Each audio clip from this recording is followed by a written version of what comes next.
नमस्कार दोस्तों, आज की इस वीडियो में हम आप लोगों को बताएंगे कि आपने अगर फोटोशॉप का पीएस वर्जन आपने अगर इंस्टॉल किया हुआ है और आप पहली बार उसको चलाने जा रहे हैं तो आपको यकीनन आपको समस्या आया होगा, प्रॉब्लम आई होगी उसमें कि आप उसको सेव कैसे करें जेपीजी फॉर्मेट में। खास तौर पर जेपीजी फॉर्मेट में सेव करने के लिए वहाँ पर कुछ दिखाई नहीं देता है, ऑप्शन आपको वहाँ पर मिलता नहीं है। ऐसे हालातों में आप उसको कैसे ठीक करें, ये सेटिंग हम आप लोगों को अभी बताने जा रहे हैं। उसमें एक नहीं, आप 4-5 तरीके से उसको आप सेव कर पाएंगे। तो चलते हैं वीडियो की ओर। इसके लिए सबसे पहले आपको अपने फ़ोटोशॉप में आ जाना है। जैसे कि मैं यहाँ पर फ़ोटोशॉप अपने ओपन कर लिया हूँ और यहाँ पर मैंने इसको सेव करना चाहा था, तो यहाँ पर देखिए मेरे साथ भी वैसे ही हुआ था कि यहाँ पर जैसे ही मैंने सेव एज में जाकर यहाँ पर सेव करने की कोशिश की और इसको मैंने जैसे ही जेपीजी में सेव करना चाहा, यहाँ पर जेपीजी का ऑप्शन ही नहीं आ रहा है। ऐसे में क्या कर सकते हैं कि आइए हम आपको बतलाते हैं कि क्या करना है। सबसे पहले हमें यहाँ पर फाइल में चले जाना है। फाइल में चले जाने के बाद यहाँ पर सेव एज कॉपी में आप देखिए, यहाँ पर अगर आप आते हैं तो यहाँ पर आप जेपीजी में सेव करना चाहते हैं तो यहाँ पर आपको ये ऑप्शन दिखाई देगा। आप इसमें ढूंढेंगे तो आपको मिल जाएगा। यहाँ पर जेपीजी का ऑप्शन देखिए यहाँ पर है, ये आपको मिल जाएगा, यहाँ से आप सेव कर सकते हैं। मगर ये तो हो गया सेव और कॉपी के मेथड से। आपको सेव एज में भी वही चीज़ आना चाहिए था, वो क्यों नहीं आया, उसको कैसे सेटिंग करेंगे, तो आइए हम जानते हैं।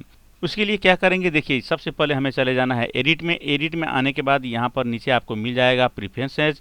इसमें आने के बाद यहाँ पर आप चले जाइए, यहाँ पर फाइल हैंडलिंग का एक ऑप्शन मिलेगा। इसको क्लिक कर देने के बाद में यहाँ पर देखिए इस पॉपअप विंडो में आपको यहाँ पर मिलेगा इनेबल लेजेंसी सेव एज। आपको यहाँ पर चेक बॉक्स में टिक कर देना है। इसके बाद यहाँ से ओके कर दीजिए। अब हम वहाँ पर चेक करते हैं, फिर से फाइल में जाकर सेव एज में जाकर चेक करते हैं। सेव एज में तभी नहीं आया हुआ था। अब यहाँ पर देखिए, यहाँ पर जैसे ही चेक करते हैं तो यहाँ पर जेपीजी आ चुका है।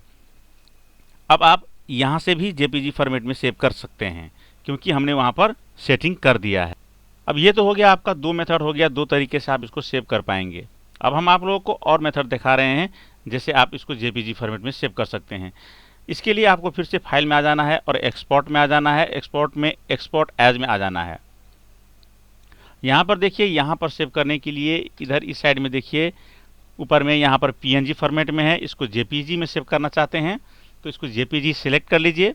जेपीजी सिलेक्ट कर लेने के बाद में यहाँ से आप क्वालिटी को आप अपना मेंटेन कर सकते हैं, लो हाई मीडियम कितना रखना चाहते हैं रख सकते हैं। उसके बाद नीचे आ जाना है और यहाँ से एक्सपोर्ट पर क्लिक कर देना है। जैसे एक्सपोर्ट पर क्लिक करेंगे देखिए यहाँ पर नीचे में जेपीजी का फॉर्मेट दिखाई दे रहा है और यहाँ से आप सेव कर दीजिए, वो जेपीजी फॉर्मेट में सेव हो जाएगा। हम आपको चेक करके दिखा रहे हैं।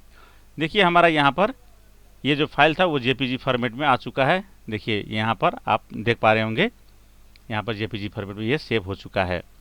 अब ये तो हो गया तीसरा मेथड। हम आप लोगों को अब चौथा मेथड दिखाने जा रहे हैं कि कैसे आप जेपीजी फॉर्मेट को सेव कर सकते हैं। इसके लिए फिर से हमें आ जाना है फाइल में। फाइल में आ जाने के बाद यहाँ पर एक्सपोर्ट में, और एक्सपोर्ट के अंदर में जो यहाँ पर मिलेगा आपको सेव एज वेब, इसमें चले जाना है। और यहाँ जाने के बाद आप इसमें राइट साइड में ऊपर देखिए, यहाँ पर फिर से आपको मिल जाएगा जिफ लिखा हुआ है। इसको यहाँ पर चेंज करके जेपीजी में ले जाइए। और यहाँ पर मैं आपको जूम कम करके दिखा रहा हूँ कि मेरा वही फाइल है। और यहाँ पर फिर से सेव में आकर यहाँ पर क्लिक करता हूँ।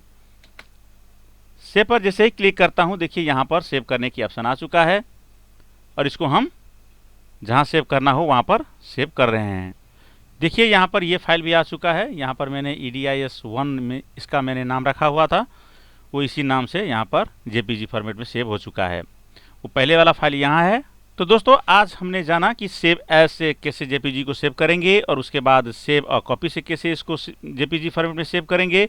उसके बाद एक्सपोर्ट में जाकर एक्सपोर्ट एज से कैसे उसको जेपीजी फॉर्मेट में सेव करेंगे। और उसके बाद हम सेव फॉर वेब में जाकर कैसे जेपीजी फॉर्मेट में सेव करेंगे।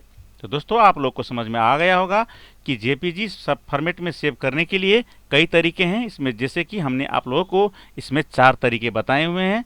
उम्मीद है आज का वीडियो आप लोगों को समझ में आ गया होगा। समझ में आ गया हो तो कृपया हमारे चैनल को सब्सक्राइब कर दें, वीडियो को लाइक करना ना भूलें। धन्यवाद।